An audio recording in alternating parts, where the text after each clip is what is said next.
आप ट्रेडिंग में हर बार सही नहीं हो सकते, लेकिन फिर भी आप पैसे कमा सकते हो। कैसे?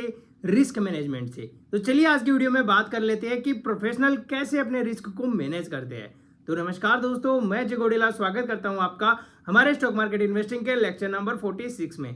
इस वीडियो में अपन बात करने वाले हैं रिस्क मैनेजमेंट क्या होता है, इसे कैसे कैलकुलेट किया जाता है, अक्सर लोग कौन कौन सी गलतियां करते हैं रिस्क मैनेजमेंट के टाइम, रिस्क मैनेजमेंट के फायदे क्या क्या है, और लास्ट के अंदर मैं आपको गोल्डन रूल्स भी बताने वाला हूं जिससे आप भी अपने रिस्क को मैनेज करने वाले हो। और इसके साथ ही मैं आपको कुछ बोनस टिप भी देने वाला हूं जिससे आप भी लॉसेस से बच सकते हो। तो चलिए इस वीडियो की शुरुआत करते हैं। तो चलिए सबसे पहले बात कर लेते हैं कि रिस्क मैनेजमेंट क्या होता है। तो रिस्क मैनेजमेंट का मतलब होता है हर ट्रेडिंग डिसीजन में आपका नुकसान कंट्रोल करना। क्योंकि आपको तो पता ही है कि कोई भी स्ट्रेटजी 100% सही नहीं होती है, लेकिन अगर हर ट्रेड में आप कितना पैसा खो सकते हैं ये पहले से ही तय कर ले तो आप लंबे समय तक मार्केट में टिक सकते हैं। क्योंकि ट्रेडिंग एक सर्वाइवल का गेम है, इसमें प्रॉफिट बाद में आता है। तो अब चलिए बात कर लेते हैं कि रिस्क मैनेजमेंट को कैसे कैलकुलेट किया जाता है। तो जस्ट आप इमेजिन करो कि आप मार्केट में एंट्री लेने जा रहे हो और आपके मन में सवाल आ रहा है कि मैं कितने शेयर्स लूं ताकि अगर गलत हो गया तो ज्यादा लॉस ना हो। तो यही आता है रिस्क मैनेजमेंट का फॉर्मूला। तो रिस्क मैनेजमेंट का फॉर्मूला होता है position sizing equal to risk amount per trade divided by stop loss per share. तो अब चलिए इसको एक प्रैक्टिकल एग्जांपल से समझते हैं। तो लेट्स सपोज आपका जो कैपिटल है वो है 1 लाख रुपए का। अब आप सोच रहे होंगे कि मुझे एक ट्रेड में कितना रिस्क लेना है। तो प्रोफेशनल रूल के अकॉर्डिंग आपको अपने कैपिटल का 1% या 2% ही रिस्क लेना चाहिए।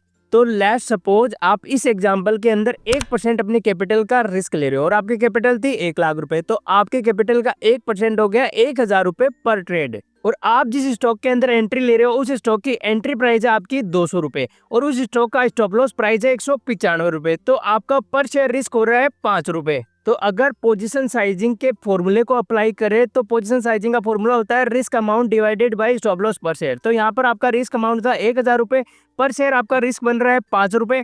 तो यहाँ पर आपका पोजीशन साइज आ गया 200 शेयर्स का, यानी आप 200 शेयर्स ले सकते हो। अब अगर मान लो आपका एनालिसिस गलत हुआ और आपका ट्रेड उल्टा चला गया और आपका एसएल हिट हो गया तो सिर्फ आपको नुकसान होगा 1000 रुपए का। तो ना तो आपको बड़ी कैपिटल का नुकसान हुआ और ना ही आपका इमोशनल स्ट्रेस है वो डैमेज हुआ।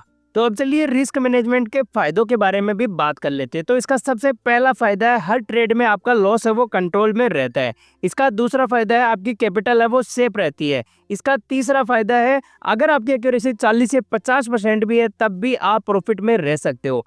इसका चौथा फायदा है कॉन्फिडेंस बना रहता है क्योंकि लॉस प्रेडिक्टेबल होता है। तो अब चलिए बात कर लेते हैं कि बिना रिस्क मैनेजमेंट के क्या होता है। तो सबसे पहला इसके अंदर रिस्क रहता है आपको कि आप पूरा कैपिटल एक ही ट्रेड में डाल देते हो, तो एक गलत ट्रेड आपका पूरा कैपिटल साफ कर सकता है। इसका दूसरा नुकसान है आप स्टॉप लॉस नहीं लगाते हो जिसकी वजह से आप होप में चले जाते हो कि मार्केट वापस ऊपर आएगा और आपका जो लॉस है वो कवर हो जाएगा।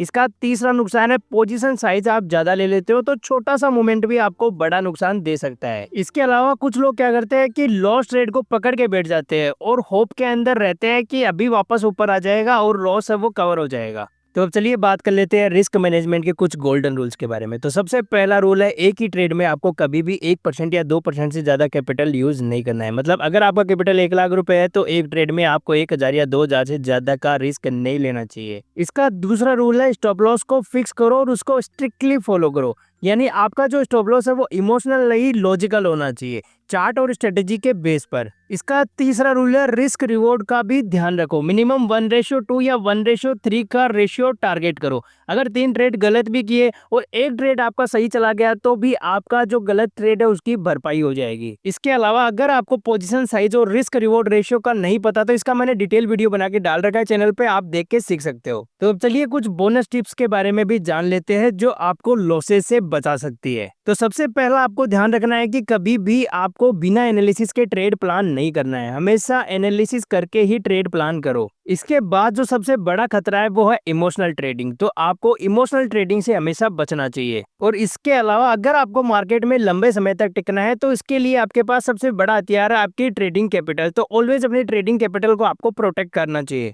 इसके अलावा आप अपना ट्रेडिंग जर्नल है वो बनाओ जिससे आपको पता चले कि आपकी गलती कहाँ पर हो रही है और उस गलती को आप सुधारो। वैसे रिस्क मैनेजमेंट बोरिंग लग सकता है, लेकिन यही असली पैसा बचाता है। अगर आपने रिस्क कंट्रोल करना सीख लिया तो ट्रेडिंग आपकी सर्वेंट बन जाएगी, वरना वो आपको तबाह कर देगी। अब है आपकी बारी। आप मुझे कमेंट करके जरूर बताइए कि क्या आप हर ट्रेड में रिस्क को फिक्स रखते हो। अगर नहीं तो आज से ही शुरू करो। और अगर आपको ये वीडियो पसंद आया तो वीडियो को लाइक करके चैनल को सब्सक्राइब जरूर कर लीजिए, ताकि आपसे नेक्स्ट ट्रेडिंग वीडियो मिस ना हो सके। मिलते हैं आपसे अब अगले वीडियो में, तब तक के लिए जय हिंद, वंदे मातरम।